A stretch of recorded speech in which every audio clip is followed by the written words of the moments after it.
nessa campanha presidencial para 2010, um tema que ninguém quer discutir é privatização. Parece que privatização virou um palavrão que não pode nem ser discutido, nem falado e muito menos defendido. E como se o PT não tivesse argumentos, simplesmente acusa o adversário de querer privatizar isso, privatizar aquilo, como se eles mesmos não fizessem e como se ignorasse a realidade mundial. Por exemplo, a telefonia.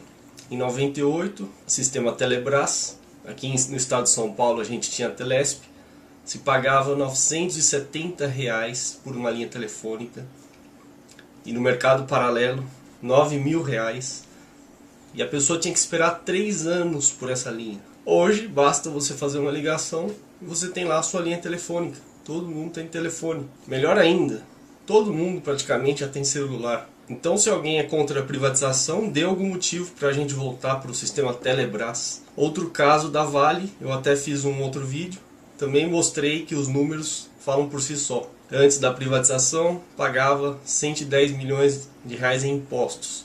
Agora, 2008, bateu recorde, quase 3 bilhões de impostos. A quantidade de empregos aumentou 6 vezes. E até mesmo aqueles que eram contra a privatização da Vale se beneficiam dela, porque os fundos de pensão que detêm uma parte da Vale são controlados por sindicalistas. Então todo mundo está ganhando. O engraçado é que a maioria dos brasileiros aí que se diz contra a privatização, quando vai para o exterior, por exemplo, a Inglaterra, fica deslumbrado, né, com o país. E lá a privatização aconteceu em massa, até do setor elétrico. E ninguém ficou com medinho, privatização, que monstro, Inclusive, naquele primeiro debate da Band, no segundo turno, Dilma Rousseff falou que Davi Zilberstein, ex-presidente da Agência Nacional de Petróleo, foi assessor de Serra nessa campanha, o que é uma mentira, já foi desmentido. E aí ele teceu alguns comentários interessantes, falou que a Dilma delira sobre privatização. Ela enxerga um monstro em cada esquina. E ele lembra que o regime de concessões, que é usado atualmente pela Petrobras, foi criado em 99.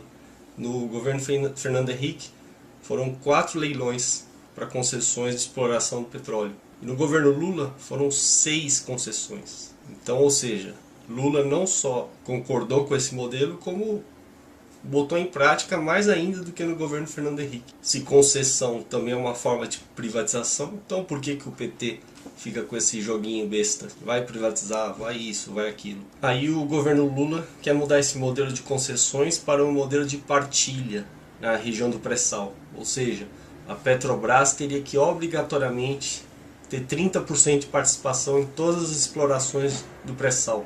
Inclusive naquelas partes em que não interessa para a Petrobras, que é um desastre.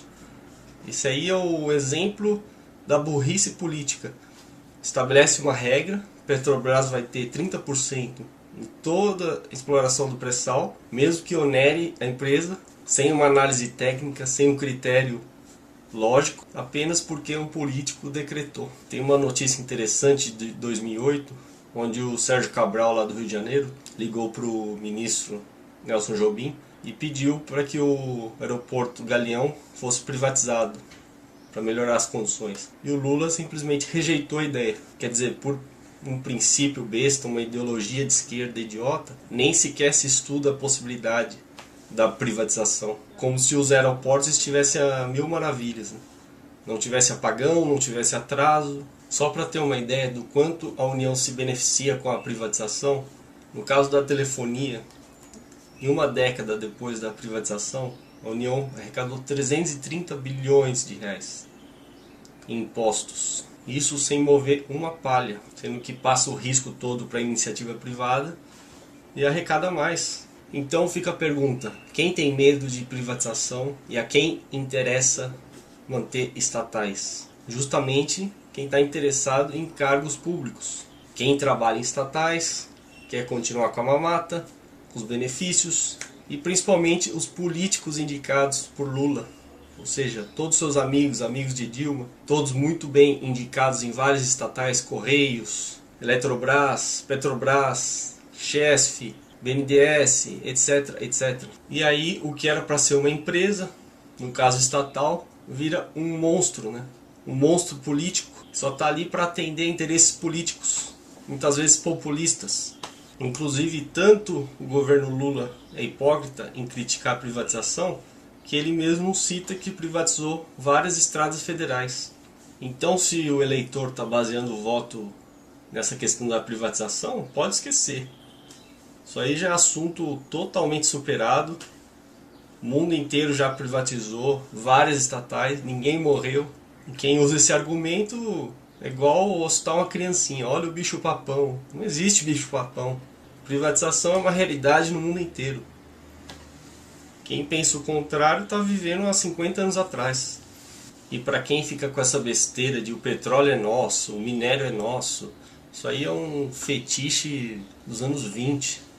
A gente está na era da microeletrônica, da nanotecnologia, biotecnologia, e o pessoal fica falando em minério de ferro, em petróleo.